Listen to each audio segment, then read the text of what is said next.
Nama saya Mika S. Sinaga dengan NIM 17530004. Di sini saya akan mempresentasikan yaitu tugas bisnis internasional. Bisnis internasional yaitu pengertiannya kegiatan bisnis yang dilakukan antara negara yang satu dengan negara yang lain. Nah, di dalam bisnis ini terdapat hakikat bisnis internasional yang dibagi dua. Yang pertama adalah perdagangan internasional. Nah, perdagangan internasional itu merupakan transaksi antar negara yang dilakukan dengan cara tradisional, yaitu dengan cara ekspor-impor. Nah, dengan adanya transaksi ekspor-impor, menimbulkan adanya yang dinamakan neraca perdagangan antar negara atau balance of trade. Nah, yang kedua, pemasaran internasional. Ini sering disebut juga sebagai bisnis internasional, yang merupakan keadaan di mana suatu perusahaan dapat terlibat dalam suatu transaksi bisnis dengan negara lain, perusahaan lain atau masyarakat umum di luar negeri. Maka pengusaha tersebut akan terbebas dari hambatan perdagangan dan tarif bea masuk karena tidak ada transaksi ekspor-impor. Produk yang dipasarkan itu tidak saja berupa barang, akan tetapi dapat pula berupa jasa. Di dalam bisnis internasional ini terdapat juga aktivitas-aktivitas bisnis internasional. Nah, yang pertama itu ada ekspor insidental atau insiden pada ekspor. Yang kedua, ekspor aktif. Yang ketiga, penjualan lisensi atau perizinan. Yang keempat, ada waralaba. Dan yang kelima, ada pemasaran di luar negeri. Dan yang terakhir, produksi dan pemasaran di luar negeri atau total bisnis internasional. Nah, saya akan menjelaskan hambatan dalam memasuki bisnis internasional. Ada 4 bagian, yaitu yang pertama, batasan perdagangan dan tarif bea masuk. Yang kedua, perbedaan bahasa, sosial budaya. Yang ketiga, kondisi politik dan hukum atau undang-undang. Yang keempat, hambatan operasional. Nah, di dalam hambatan ini ada juga bagian-bagiannya, yaitu perbedaan bahasa, sosial budaya atau kultural. Perbedaan hambatan bagi kelancaran bisnis internasional yang disebabkan karena bahasa merupakan alat komunikasi yang vital, baik bahasa lisan maupun tulis. Tanpa komunikasi yang baik, maka hubungan bisnis untuk dapat berlangsung dengan lancar akan susah dicapai. Dan yang kedua itu hambatan politik, hukum, dan perundang-undangan. Nah, di dalam hambatan politik mengakibatkan terbatasnya hubungan bisnis dikarenakan perbedaan hukum antar negara yang satu dengan negara yang lain. Dan yang ketiga itu ada hambatan operasional berupa masalah operasional, yaitu transportasi atau pengangkutan barang yang terkait dari negara yang satu ke negara yang lain. Dan yang keempat ada perusahaan multinasional, yaitu suatu perusahaan yang melaksanakan kegiatan internasional melakukan operasinya di beberapa negara, biasanya disebut multinational corporation. Di era globalisasi yang melanda dunia, di mana kondisi tidak ada satu negara akan selalu mengikuti tindakan yang dilakukan negara lain, sehingga dengan cara cepat dalam waktu yang bersamaan kita dapat melihat kejadian yang terjadi di setiap negara dunia. Globalisasi. Nah, berbicara tentang bisnis internasional tidak lepas dari istilah globalisasi. Kedua istilah tersebut memiliki keterkaitan yang erat satu sama lain.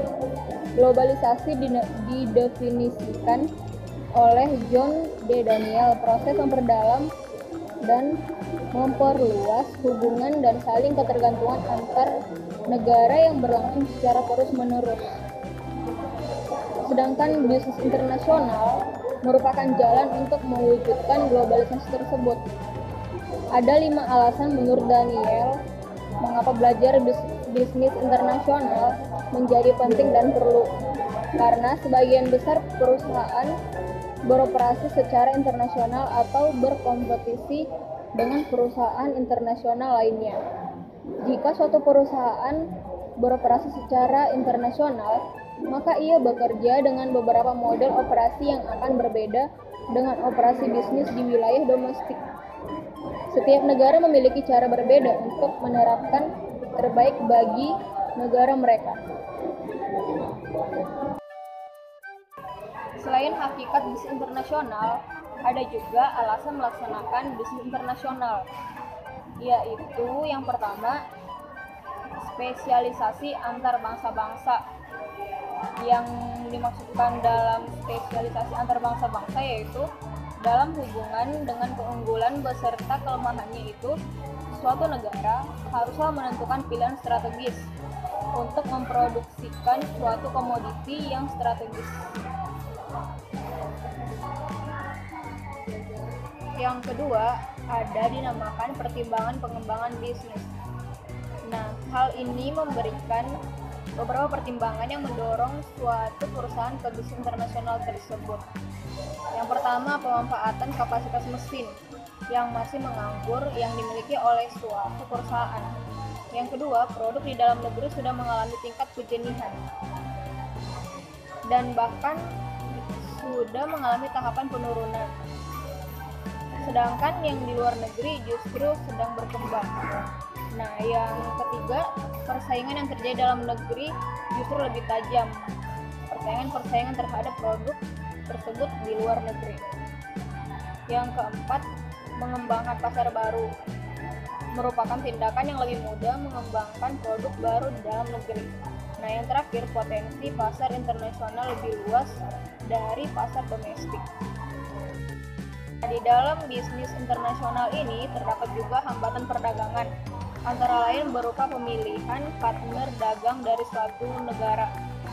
Biasanya partner yang dipilih atas dasar pertimbangan ekonomis. Suatu cara lain yang sering digunakan oleh suatu negara untuk membatasi impor suatu komoditi yang dengan menetapkan kuota impor. Oleh sebab itu, maka Indonesia yang ingin melebarkan jalur perdagangan internasionalnya selalu mencari negara-negara yang lain yang tidak membatasi kuota barang dagangan. Negara yang tidak menetapkan kuota tersebut disebut sebagai negara non-kuota atau disebut juga embargo. Dengan cara ini, maka negara pembuka masuknya komoditi yang datang dari suatu negara tertentu yang dikenakan embargo tersebut masih ada bentuk lain di suatu negara untuk membatasi impor dari negara lain. Ada juga yang dinamakan kekuatan hukum. Nah, beberapa kekuatan hukum internasional yang spesifik. Yang pertama itu perpajakan.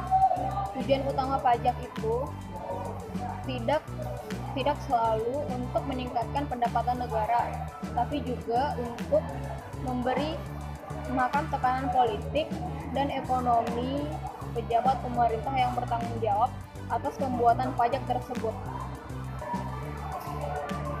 Dan ada juga kekuatan-kekuatan sosiokultural. Nah, di dalam kekuatan ini, kebudayaan adalah kepercayaan, aturan, teknik, kelembagaan, dan barang perkakas buatan manusia yang mencirikan penduduk manusia. Nah, jika orang-orang bekerja di budaya yang berbeda, masalah yang mereka lakukan berhubungan dengan budaya akan lebih diperumit oleh sejumlah budaya yang mereka temukan dalam tiap harinya di pasar luar negeri, kecuali mereka memiliki kesempatan untuk melakukan perbandingan dengan budaya lain, atau mereka tidak sadar ciri-ciri budayanya sendiri.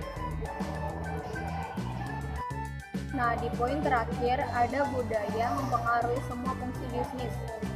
Maksudnya itu manajemen sumber daya manusia yang menentukan untuk para manajer pada masa depan merupakan kondisi yang dianggap oleh pemilihan dan promosi para eksekutif. Tetapi manajer umum keluhan karena yang dipromosikan orang yang mempertimbangkan sekolah dan latar belakang keluarga mereka. tetapi bukan karena percayanya.